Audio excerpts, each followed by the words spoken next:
병원 특유의 코를 찌르는 소독약 냄새가 내 비강을 점령한 지도 벌써 20일째다.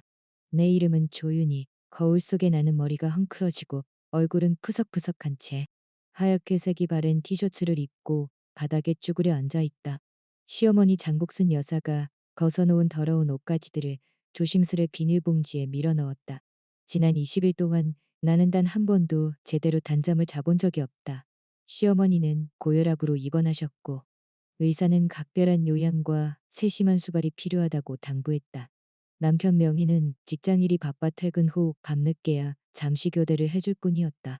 아주버님 명석과 혐오양처라 칭송받던 형님 이정은은 첫날 과일 바구니 하나를 들고 나타나 15분 정도 머물며 효심 가득한 사진 몇 장을 찍어 SNS에 올린 뒤로는 단 한 번도 얼굴을 비추지 않았다. 먹고 마시는 것부터 몸을 닦아드리고 대소변을 받아내는 일까지 그 모든 고된 일은 오롯이 나의 몫이었다. 눈 밑은 다크서클로 가득하고 허리는 제대로 펴기 힘들 정도로 통증이 심했지만 내 마음 한구석에는 여전히 신락 같은 희망이 있었다. 사람의 마음은 다 똑같지 않을까. 내가 이토록 정성을 다했으니 시어머니도 내 진심을 조금은 알아주시리라는 착각이었다. 오늘은 드디어 퇴원하는 날이다. 나는 아침 일찍부터 모든 수속을 마치고 어머니께 새 옷을 입혀드린 뒤 짐을 전부 챙겼다. 이제 남편 명희와 아주버님 가족이 오기만을 기다릴 뿐이었다. 그때 병실 문이 열리고 화사한 향수 냄새가 풍겨왔다. 형님 정은이었다. 그녀는 샴페인색 원피스를 차려입고 정교한 메이크업을 한 채 손에는 화려한 카네이션 꽃다발을 들고 환한 미소를 지으며 들어왔다. 어머니, 퇴원 축하드려요. 안색이 정말 좋으시네요. 이제 마음이 좀 놓여요.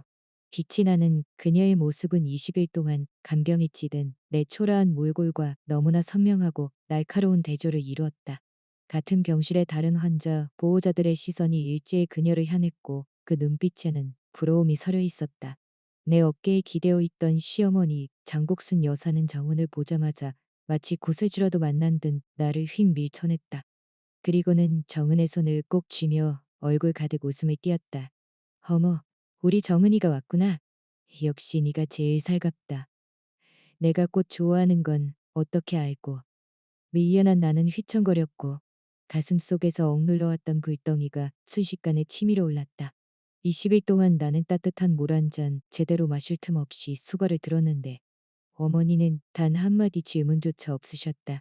그런데 그저 꽃 한 다발 들고 온 정은이 세상에서 제일 살가운 며느리가 된 것이다. 윤희도 고생 많았어. 살이 쏙 가졌네.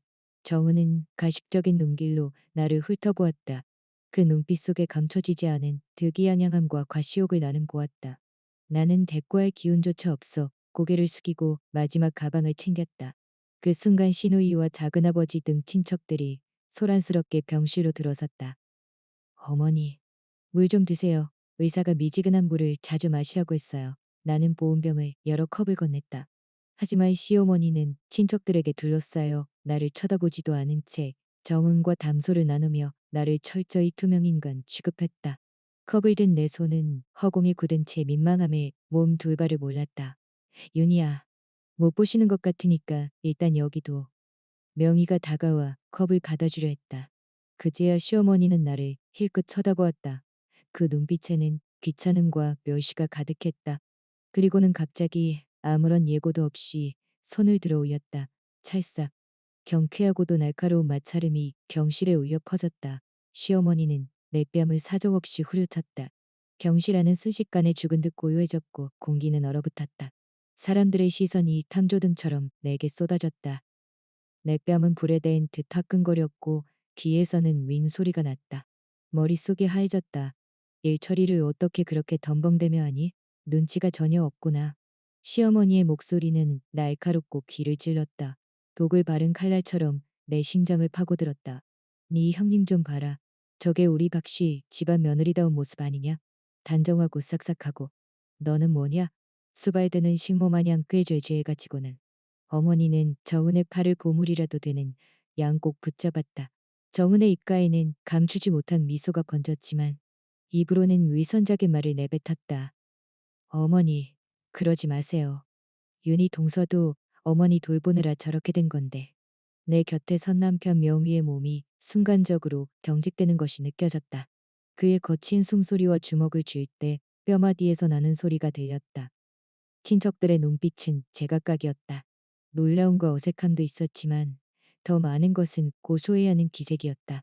그들은 배경도 빽빽한 연고도 없는 타지 출신 며느리인 내가 그들이 보기에 앞날이 창창한 명희와 결혼한 것이 처음부터 마음에 들지 않았던 것이다. 지난 3년 동안 나는 이 집안에서 시어머니의 온갖 구박과 형님의 은근한 따돌림, 친척들의 험담을 견뎌왔다. 그저 내가 명희를 충분히 사랑하고 내가 충분히 노력해서 좋은 며느리가 된다면 모든 것이 나아질 거라 믿었다.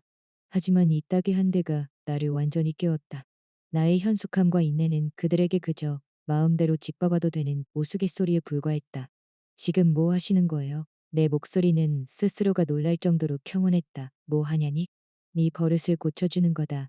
장복순 여사는 허리에 손을 얹고 침을 튀기며 내 얼굴 앞에서 소리를 질렀다. 오늘 친척들 다 모인 자리에서 똑똑히 가르쳐주마. 우리 집 며느리 노릇을 어떻게 해야 하는지. 형님 좀 본받아라. 맨날 초상집 분위기 내지 말고 재수 없게. 나는 뜨겁게 달아오른 뺨을 매만지며 명희를 바라보았다. 그는 입술을 일직선으로 굳게 다물고 있었다. 내가 5년 동안 깊이 사랑했던 그 눈동자에는 지금 분노와 다곡감, 망설임, 그리고 내가 읽을 수 없는 고뇌가 가득했다. 1초, 2초, 3초, 무려 3초의 정적이 흘렀다. 그가 침묵하는 동안 내 마음은 그 침묵의 무게를 이기지 못하고 차디찬 바닥 끝으로 가라앉았다. 알 것 같았다. 그에게는 아내의 존엄보다 어머니의 법도가 결국 더 무거운 것이었음을. 내 마음속 마지막 기대의 불꽃이 꺼져가려던 그 찰나 명의가 움직였다. 그는 한 걸음 내디디며 단단한 벽처럼 나와 시어머니 사이를 가로막았다. 어머니, 목소리는 크지 않았지만 죽은 듯 고요한 병실 안에서 그것은 벼락처럼 선명했다. 말씀 다 하셨어요. 장복순 여사는 멍해졌다. 순종적이기만 하던 막내 아들이 이런 반응을 보이리라고는 전혀 예상하지 못한 듯했다. 명희야, 너 지금 무슨 소리냐? 내가 네 철을 가르치고 있는 거 아니냐? 제 아내는 누구에게 가르침을 받을 필요가 없습니다. 명희의 목소리는 얼음 파편처럼 차갑고 단호했다. 그리고 그는 획 돌아서서 내 손을 잡았다. 그 커다란 손은 따뜻하고 힘이 있었다. 부어오른 내 뺨을 바라보는 그의 눈시울이 순식간에 붉어졌다. 윤희야, 많이 아프지? 참으려 했던 눈물이 왈칵 쏟아졌다. 하지만 나는 이를 악물고 눈물을 삼키며 그저 고개를 저었다. 명희는 크게 숨을 들이켜더니 칼날 같은 눈빛으로 방 안의 친척들을 훑었다. 고모님, 삼촌, 숙모님들, 죄송하지만 오늘 저녁 식사 자리는 취소입니다. 명희야, 장복순 여사가 비명을 질렀다. 너 미쳤니? 식구들이 다 와 있는데 다 와 계시니까 확실히 말씀드려야겠네요. 명희의 목소리는 무서울 정도로 침착했다. 그는 당혹감에 어쩔 줄 모르는 형 명석을 바라보았다. 형, 형수님이 그렇게 살갑다면서요? 어머니가 형수님을 그렇게 좋아하시고요. 그가 잠시 말을 멈췄다. 한마디 한마디가 대지에 박히는 모처럼 무거웠다. 그럼 오늘부터 어머니 모시고 형네 집에서 사세요. 어머니께서 그토록 원하시던 큰며느리 수발받으면서 호강하시라고요. 뭐라고?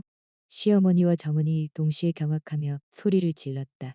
앉아있던 명석도 얼굴이 붉게 달아올라 자리에서 벌떡 일어났다. 명희 너 지금 그게 무슨 망발이냐? 명희는 그들의 말을 무시한 채 말을 이었다. 나란 윤희는 오늘 바로 이사갑니다. 원래 우리 집 아버지가 저한테 주시기로 했던 거지만 어머니가 제 아내를 그토록 우습게 보시니 이제 안 살겠습니다.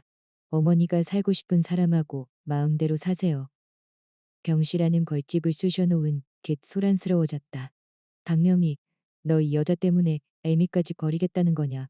장복순 여사의 목소리가 떨리기 시작했다.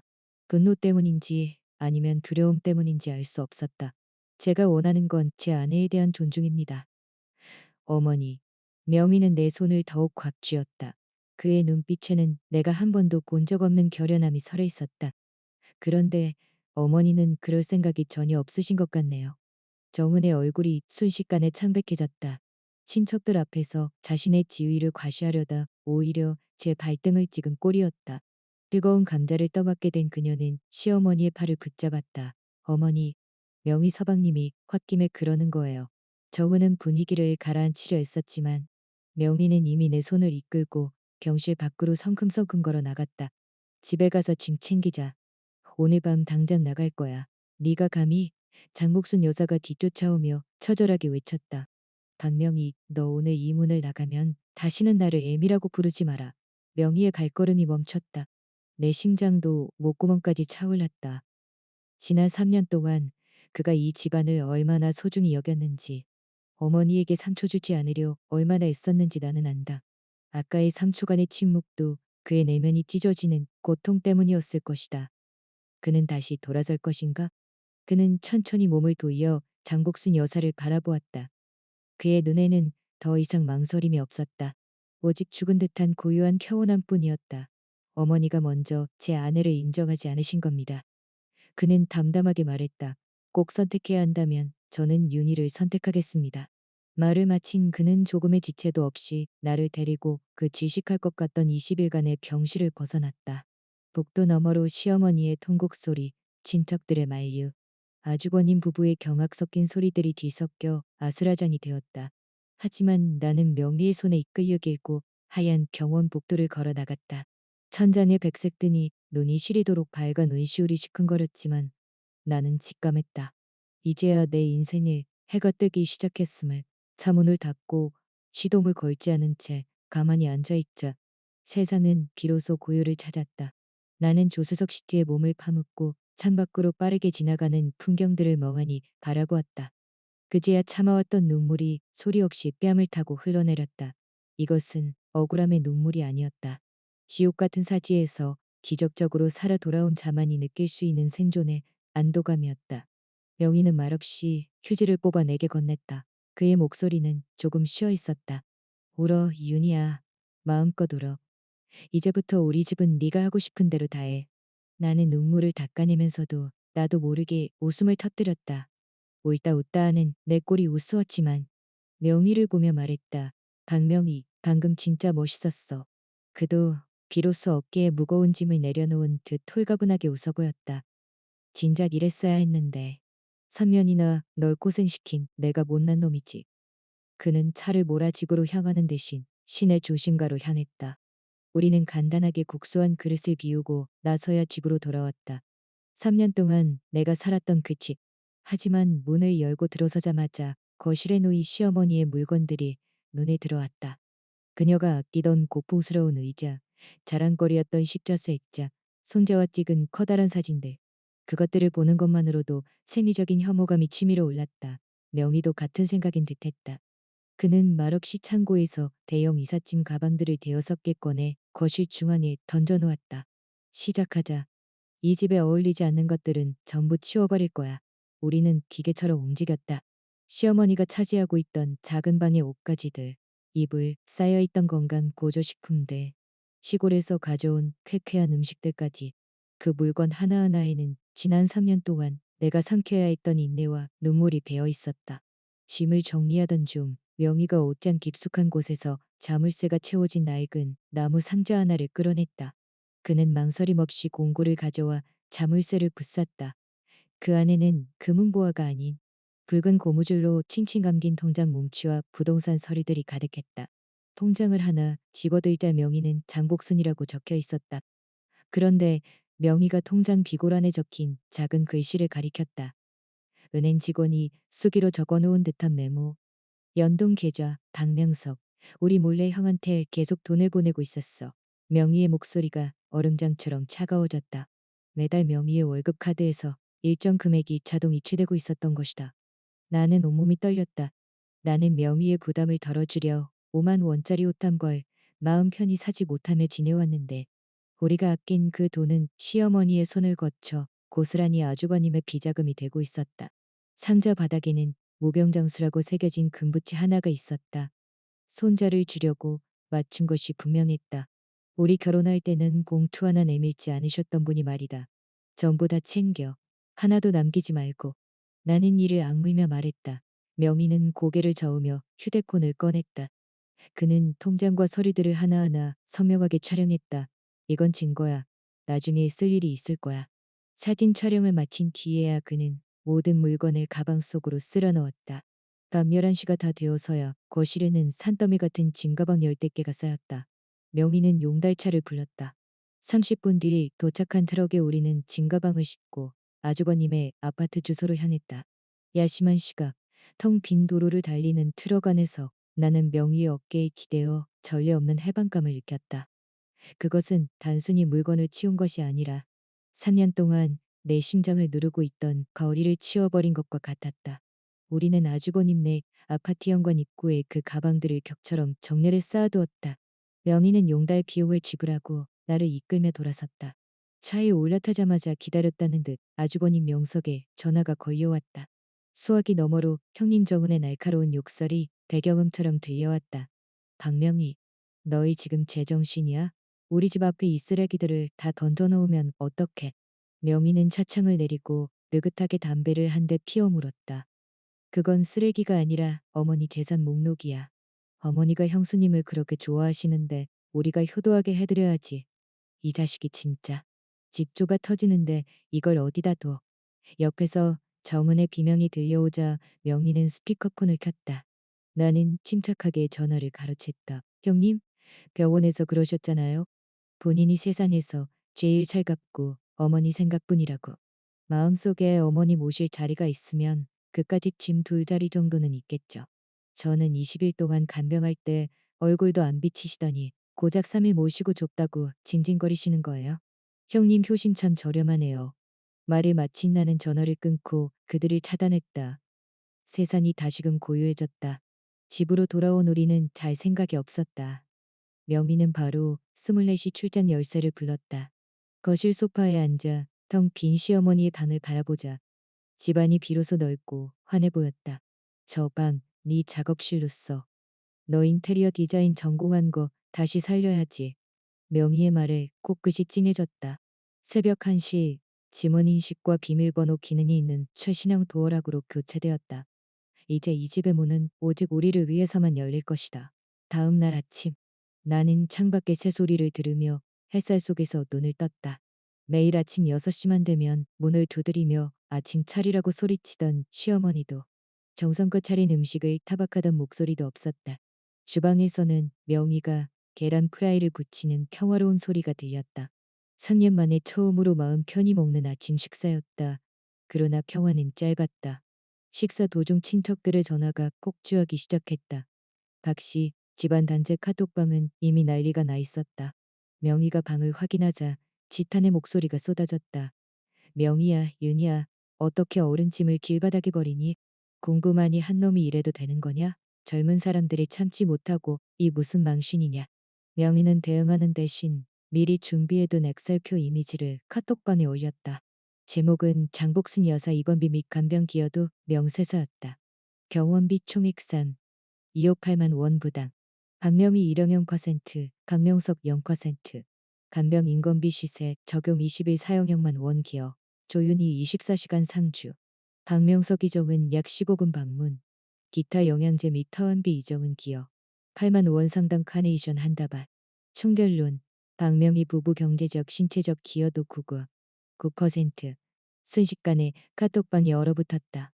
5분 뒤에야 고모한 분이 가족끼리 너무 따지는 거 아니냐고 했지만 명희는 음성 메시지를 보냈다. 따지는 게 아니라 사실을 말씀드리는 겁니다. 고생은 윤희가 다 하고 뺨을 맞았는데 꽃한 다발 들고 온 형수님이 제일 효녀라면 앞으로 효도는 형님네가 다 하시는 게 맞죠. 저희는 이제 빠지겠습니다. 곧바로 시어머니의 비명 섞인 음성 메시지가 올라왔다. 대응망덕한 놈들. 천벌을 받을 거다 같은 악담이 쏟아지자 명희는 표정 없이 나를 단체 카톡방에서 내보낸 뒤 자신도 나갔다. 그리고 아주버님의 번호를 영구 차단했다. 차단 직전 명석은 급전이 필요하니 5천만 원만 빌려달라는 메시지를 보내고 있었다. 명희는 헛웃음을 쳤다. 평온한 며칠이 지났다. 나는 다시 디자인 툴을 익히며 일상을 회복해갔다. 그러던 중 예전 이웃이었던 왕 여사님으로부터 카톡이 왔다. 윤희 씨, 아주버님네 아파트가 지금 난리도 아니야. 첫날부터 시어머니가 형수님 음식이 짜다고 밥상을 얻고 형수님은 그럴 거면 나가라고 소리 지르고 시어머니는 새벽 5시부터 만두 빚는다고 고기 다지는 소리를 내서 온 동네를 깨우고 변기 물도 안 내려서 형수님이 노발대발하고 있대. 나는 쓴웃음을 지으며 명희에게 이 소식을 전했다. 그리고 그날 오후 회사 내 데스크에서 연락이 왔다. 형님 이정은이 시어머니를 모시고 나를 찾아왔다는 것이다. 사무실 문을 열자 가식적인 미소를 지으며 시어머니를 부축한 정은이 서 있었다. 윤희 동서, 어머니가 동서 보고 싶다고 하셔서 들렀어. 어머니가 너한테 사과하고 싶어 하신다. 나는 문 앞을 가로막고 차갑게 대꾸했다. 보고 싶으신 거예요? 아니면 아주버님 내서 살기 힘들어지신 거예요? 정은의 미소가 굳었고 시어머니는 다시 소리를 지르기 시작했다. 내 아들 회사인데 내가 왜 못 들어와? 소란이 일자 부서 실장님이 밖으로 나왔다. 정은은 얼른 싹싹한 척 인사를 건넸지만 나는 모두가 들으라는 듯 큰 소리로 상황을 설명했다. 실장님, 이분은 저를 간병 못한다고 친척들 앞에서 따귀를 때리신 제 시어머니고요. 저분은 그 광경을 보며 웃으시던 형님입니다. 3일간 수발 들어보시더니 너무 힘들어서 저한테 다시 떠넘겨 오셨나 보네요. 사무실에 정적이 흘렀고 실장님은 보안 요원을 부르겠다고 엄포를 놓았다. 그들은 쥐구멍이라도 찾고 싶은 표정으로 도망치듯 사라졌다. 나는 명희에게 이 상황을 알렸다. 내가 알아서 할게. 그의 답장에 나는 비로소 안심했다. 정우는 오늘 자신의 가식적인 가면을 스스로 찢어발겼다. 이제 그녀는 다시는 도덕적 오의를 점하며 나를 비난할 수 없을 것이다. 형님 이정은이 시어머니를 모시고 회사로 쳐들어왔던 그 소동이 실패로 끝난 후 내 세상은 비로소 사흘간의 평온을 되찾았다. 그 사흘 동안 나와 명희는 집안을 샅샅이 청소하며 시어머니의 흔적이 남은 물건들을 모조리 던져버렸다. 창고처럼 방치되었던 작은 방은 내 작업실로 개조되었고 나는 오랫동안 먼지만 쌓여있던 디자인 소프트웨어를 다시 설치했다. 익숙한 화면이 뜨는 순간 마치 집을 떠나 방황하던 아이가 드디어 고향으로 돌아온 듯한 벅찬 감정이 밀려왔다. 남편 명희는 회사 프로젝트가 중요한 시기에 접어들어 눈코 뜰 새 없이 바빴지만 매일같이 내게 메시지를 보내며 내 기분을 살피고 식사 여부를 챙겨주었다. 그가 늘 내 곁에 있다는 사실이 그 무엇보다 큰 위안이 되었다. 수요일 오후 인터넷으로 디자인 자료를 찾고 있을 때 예전 이웃이었던 왕 여사님으로부터 메시지가 왔다. 예전에 같은 아파트 단지에 살았으나 우리가 이사를 오면서 연락이 뜸해졌던 분이었다. 왕 여사님은 내게 시어머니가 아주버님 댁으로 들어갔느냐고 물으며 현재 그곳에서 벌어지고 있는 일들을 생중계하듯 전해주었다. 왕 여사님의 목소리가 담긴 긴 음성 메시지 속에는 기막힌 이야기들이 가득했다. 아주버님 댁에 들어간 지 단 사흘 만에 그 아파트 라인이 시끄러워 못 살 지경이라는 것이었다. 첫날부터 시어머니는 형님이 차린 반찬이 짜다며 밥상을 얻고는 큰며느리가 자신을 굶겨 죽이고 재산을 가로채려 한다고 악을 썼다고 한다. 형님 정은도 만만한 성격이 아니었기에 능력 안 되면 아쉬운 소리 하지 말고 사내 진미 차려주는 작은 아들 집으로 가라고 맞받아치며 복도까지 비명이 울려 퍼질 정도로 싸웠다는 소식이었다. 둘째 날에는 시어머니가 새벽 5시부터 손자에게 만두를 빚어주겠다며 고기를 다지는 소음 때문에 온 동네 사람들을 다 깨웠고 형님은 아이에게 그런 쓰레기 고기는 안 먹인다고 화를 내다가 시어머니가 밀가루 포대를 바닥에 다 쏟아버리는 사태까지 벌어졌단다. 게다가 오늘은 변비가 심한 시어머니가 화장실을 오래 사용하면서 물도 제대로 내리지 않는 바람에 형님이 냄새 때문에 온 가족이 질식하댔다며 시어머니 면전에서 영감탱이한테나 갈 것이지 왜 우리를 괴롭히느냐고 소리를 질렀고 결국 시어머니는 단지 내 화단에 앉아 큰며느리가 자신을 학대한다며 통곡하고 있다는 소식이었다. 나는 이 황당한 이야기를 듣고 헛웃음이 나왔다. 형님 정은이 그토록 공들여 쌓아온 현모양처 이미지가 이토록 가히 무너질 줄이야.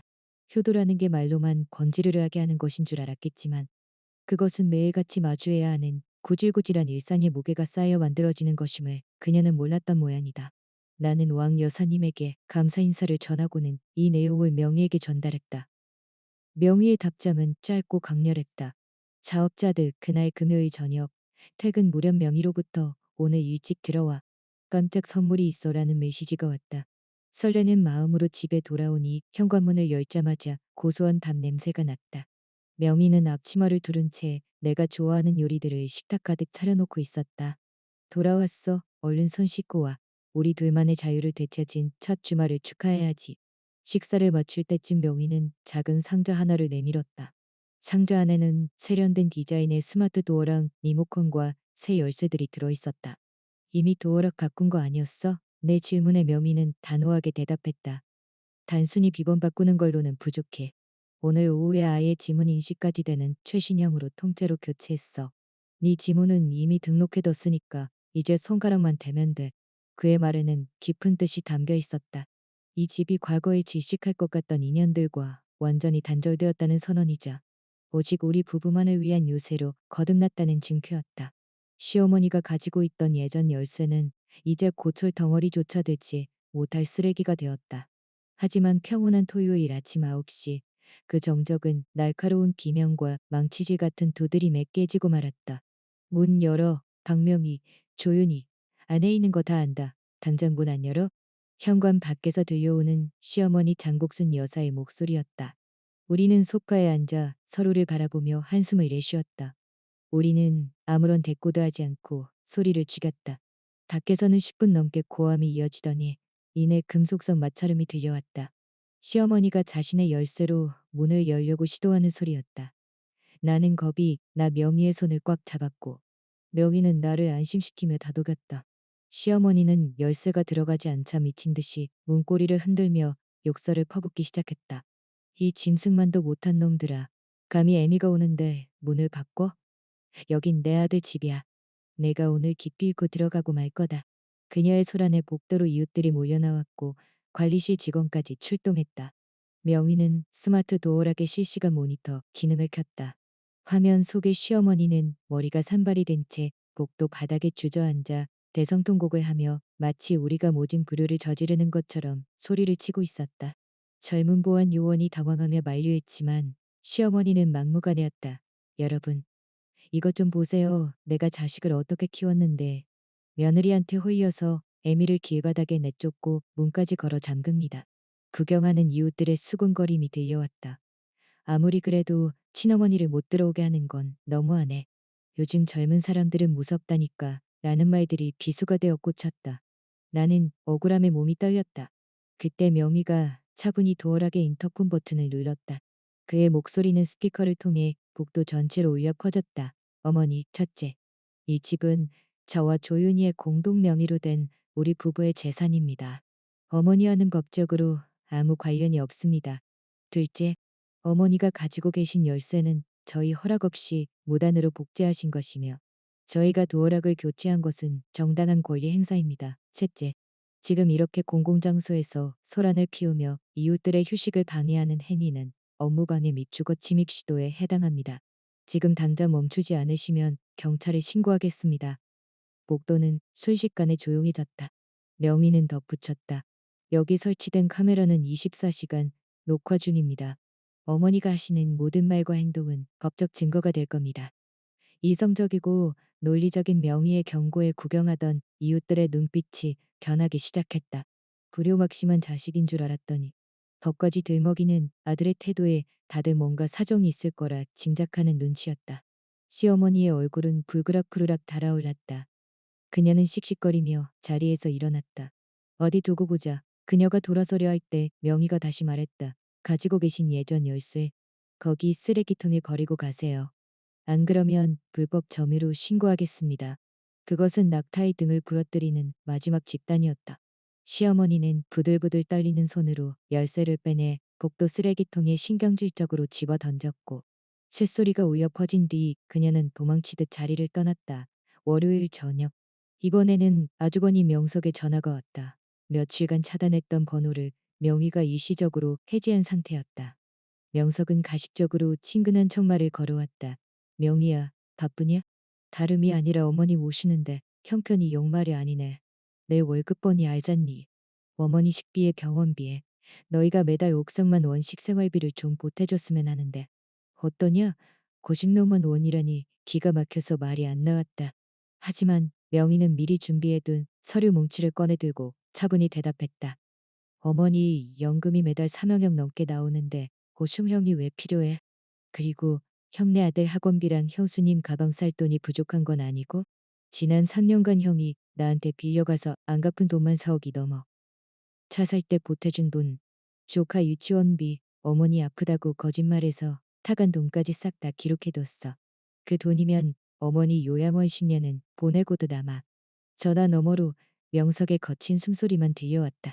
명희는 단호하게 선언했다. 오늘부터 모든 경제적 지원은 끊습니다. 어머니 부양 문제는 법대로 하세요. 법원에서 정해주는 부양료만큼만 낼 테니까. 하지만 우리를 돈 나오는 기계 취급하며 내 아내 모욕한 대가는 똑똑히 치러야 할 겁니다. 명희는 전화를 끊어버렸고 나는 즉시 형님 정은에게 그동안의 채무 리스트를 찍어보냈다. 이거 가족 단톡방에 올려서 친척들이랑 다 같이 확인해 볼까요? 라는 메시지와 함께 그 이후로 그들은 한동안 쥐 죽은 듯 조용했다. 하지만 수요일 심야 또 다른 극이 시작되었다. 밤 11시 반에 아주버님으로부터 다급한 전화가 왔다. 명희야, 어머니가 심장마비로 쓰러지셨어. 지금 응급실에서 심폐소생술 중이다. 우리는 반신반의하면서도 혹시 모를 상황을 대비해 병원으로 달려갔다. 응급실 앞에는 형님 정은이 눈물 콧물을 흘리며 서 있었고 아주버님은 안절부절 못하며 연기를 하고 있었다. 하지만 1시간 뒤 나온 의사의 말은 충격적이었다. 환자분 심장은 아주 튼튼하십니다. 혈압만 좀 높으신데 그냥 기분이 안 좋으신 것 같아요. 내일 아침에 바로 퇴원하세요. 응급실 안으로 들어가자 시어머니는 눈을 감고 죽어가는 연기를 하고 있었다. 아주버님 부부는 당황하며 어떻게든 우리를 죄인으로 만들려 했지만 나는 조용히 휴대폰을 꺼내 시어머니의 얼굴을 근거리에서 촬영하기 시작했다. 어머니 안색이 너무 좋으신데요? 이 영상 가족 단톡방에 올릴게요. 다들 걱정하시니까 어머니가 얼마나 기운 넘치시는지 보여드려야죠. 시어머니는 당황해서 눈을 번쩍 떴다. 그때 지나가던 간호사가 쐐기를 박았다. 32번 환자분, 이제 그만 일어나서 약 드세요. 수치 다 정상인데 왜 자꾸 아프다고 그러세요? 다른 위급한 환자분들 계시니까 얼른 병상 비워주셔야 합니다. 그 한마디는 시어머니와 아주버님 부부의 뺨을 후려치는 소리보다 더 강력했다. 우리는 차갑게 웃으며 병실을 나왔다. 밖으로 나와 시원한 공기를 들이마시자 나는 터져나오는 웃음을 참을 수 없었다. 이제 이 지긋지긋한 연극의 주도권은 완전히 우리에게 넘어왔음을 확신했다. 가식적인 효심을 앞세운 응급실 쇼는 마치 오물통에 던져진 돌처럼 잠시 고약한 냄새만 풍겼을 뿐 실질적인 타격은 주지 못한 제막을 내렸다. 그날 이후 아주버니 명석과 형님 정은은 물론 시어머니 장복순 여사까지 마치 증발이라도 한 듯 조용해졌다. 나는 이 귀한 정적을 놓치지 않고 모든 에너지를 나의 새로운 시작, 인테리어 디자인 작업실을 준비하는 데 쏟아부었다.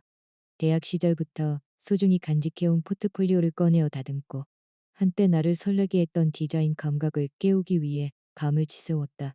명희는 그런 나를 전폭적으로 지지해 주었다. 그는 집안일을 도맡아 하는 것은 물론 자신이 아껴둔 적금까지 내어주며 나의 첫 출발을 응원했다. 윤희야, 망해도 괜찮아. 내가 있잖아. 너 하고 싶은 대로 다 해봐. 그의 든든한 지지 덕분에 나는 용기를 얻었고 얼마 지나지 않아 한 디자인 플랫폼을 통해 첫 의뢰를 받게 되었다. 40제곱미터 남짓한 낡은 아파트를 아이와 함께 사는 싱글맘을 위한 공간으로 개조하는 일이었다.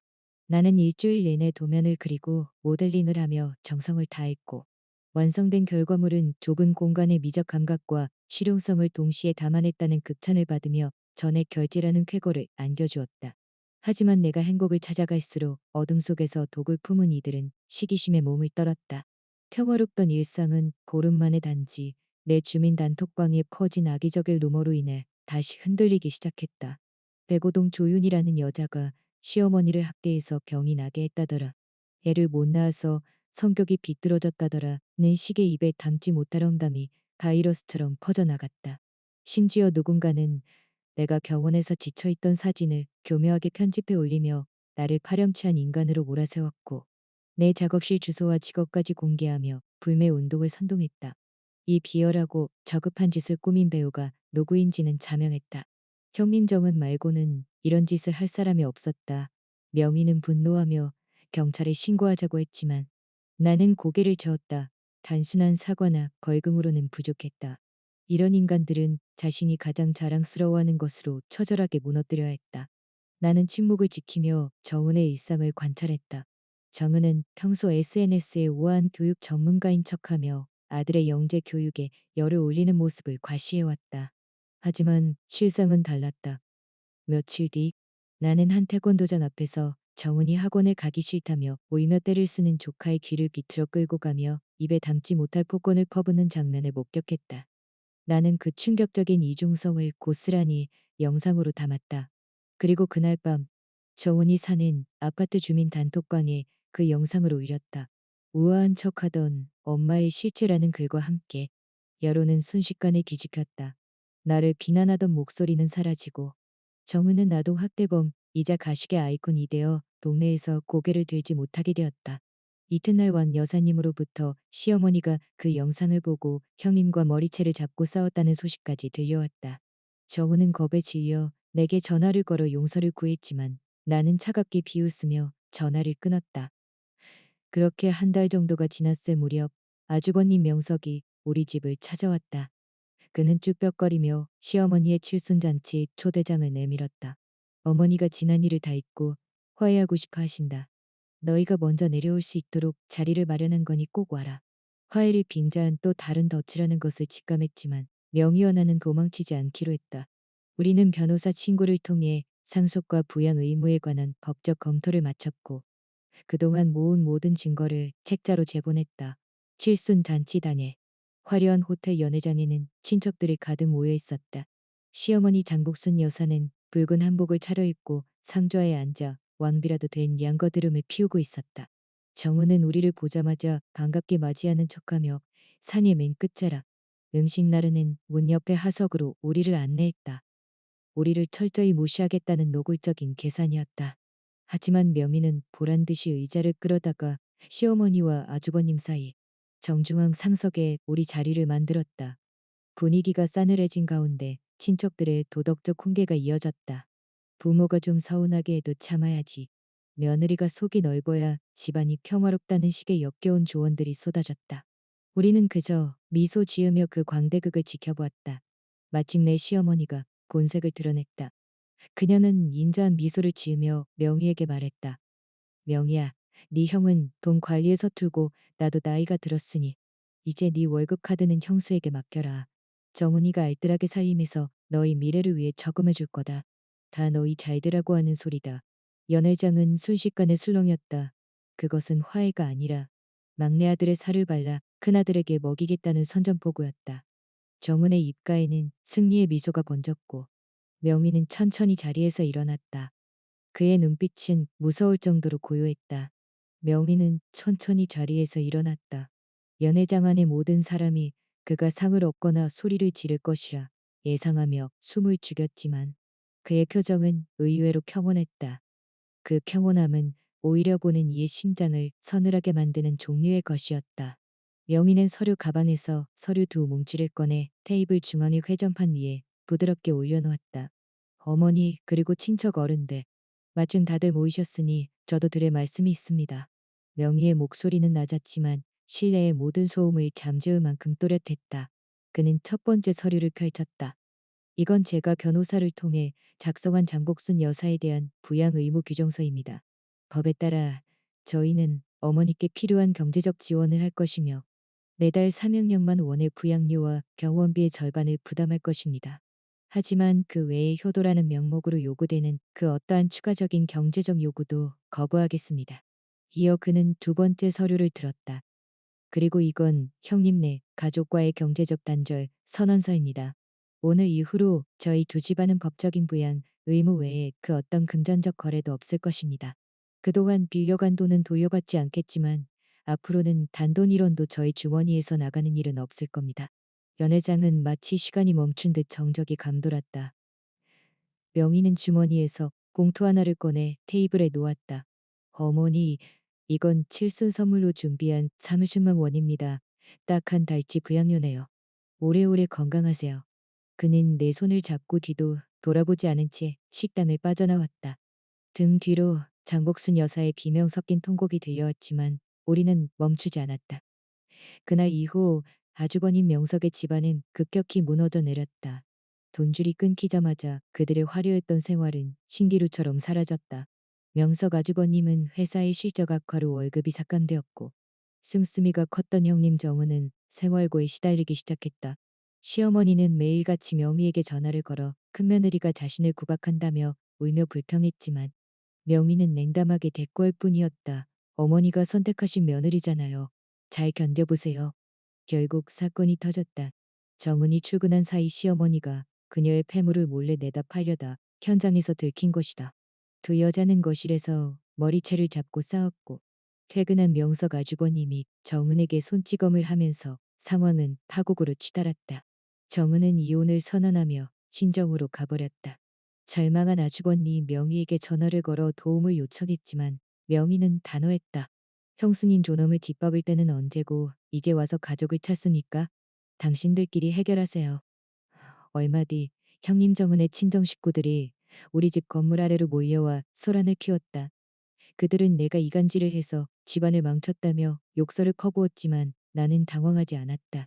나는 관리사무소에 연락해 보안 요원을 배치하고 변호사를 통해 모욕죄와 주거침입 시도로 고소하겠다고 경고했다. 법과 원칙을 내세우자 기세등등하던 그들은 꼬리를 내리고 사라졌다. 나의 커리어는 날개를 달았다. 대형 프로젝트를 성공적으로 마친 뒤 회사에서 1억 원의 보너스를 받았고 부총괄 디렉터로 승진했다. 나는 그 보너스로 내가 꿈꾸던 하얀색 SUV를 일시불로 뽑았다. 주차장에서 낡은 장바구니를 들고 가던 시어머니를 마주쳤을 때 나는 새 차의 시동을 걸며 미소 지었다. 어머니, 새 차인데 한번 타보실래요? 아, 아시겠지만 제 돈으로 산 거라 어머니 같은 귀한 분이 타시기엔 엉덩이가 좀 뜨거울지도 모르겠네요. 공지에 몰린 아주버님 명석은 시어머니의 명의로 된 낡은 집을 몰래 팔아 넘기려 계획했다. 시어머니를 속여 별장을 사준다는 가머니설로 서류에 도장을 찍게 했지만 이우덕 여사님의 제보로 우리는 현장을 덮쳤다. 명의가 데려온 변호사가 매매 계약의 무효를 선언하자 아주버님의 마지막 도박은 실패로 끝났다. 시어머니는 믿었던 큰아들에게 배신당했다는 충격에 뇌졸중으로 쓰러졌고 아주버님은 그대로 어머니를 강치했다. 형님 정은은 결국 이혼 소송을 제기하며 지역 온라인 커뮤니티에 시댁의 만행을 폭로했다. dak시 집안의 악질 시어머니와 무능한 남편이라는 제목의 글은 순식간에 화제가 되었고 아주버님은 회사에서 권고사직을 당했다. 사회적으로 매장된 두 사람은 서로를 저주하며 비참한 나날을 보냈다. 시어머니가 퇴원한 뒤 우리는 그녀를 위해 최고급 요양원을 예약했다. 그곳은 시설은 훌륭했지만 규칙이 엄격했다. 시어머니는 그곳에서도 상전 대접을 받으려 했으나 우리가 고용한 간호사는 단호했다. 시어머니가 고함을 지르면 그녀는 즉시 녹음기를 켰다. 아드님께 보고할 내용이니 계속 말씀하세요. 그곳에서 시어머니는 돈으로 산 안락함은 얻었지만 그토록 원하던 아들의 사랑과 권력은 영원히 잃어버렸다. 그의 가을 기적 같은 소식이 찾아왔다. 3년 동안 간절히 기다려도 오지 않던 아이가 우리에게 온 것이다. 명희는 초음파 사진을 보며 어린아이처럼 울었다. 이 소식을 들은 요양원의 시어머니는 손주를 보게 해달라고 애원하며 울었지만 명희의 대답은 차가웠다. 아이가 낯을 많이 가려서요. 나중에 크면 그때나 생각해보죠. 새해 아침 우리는 생후 6개월 된 아들 아니와 함께 제주도의 한 따뜻한 리조트에서 시간을 보냈다. 텔레비전 속 제아의 종소리 대신 창밖의 파도 소리를 들으며 나는 명희의 어깨에 기댔다. 요양원의 시어머니가 보내온 손주가 보고 싶다는 영상 통화의 명희는 말없이 88만 원의 세뱃돈만 송금하고 전화를 끊었다. 더 이상의 감정 낭비는 없었다. 나는 지난날 내 뺨을 때렸던 그 손길을 떠올렸다. 만약 그때 내가 참기만 했다면 지금도 나는 그 어두운 방 안에서 숨죽여 울고 있었을 것이다. 하지만 나는 맞서 싸웠고 내 존엄을 스스로 되찾았다. 세상의 모든 며느리에게 말해주고 싶다. 착한 여자라는 굴레를 벗어던지고 스스로를 위해 등을 곧게 폈을 때 비로소 온 세상이 나를 위해 길을 열어준다는 것을.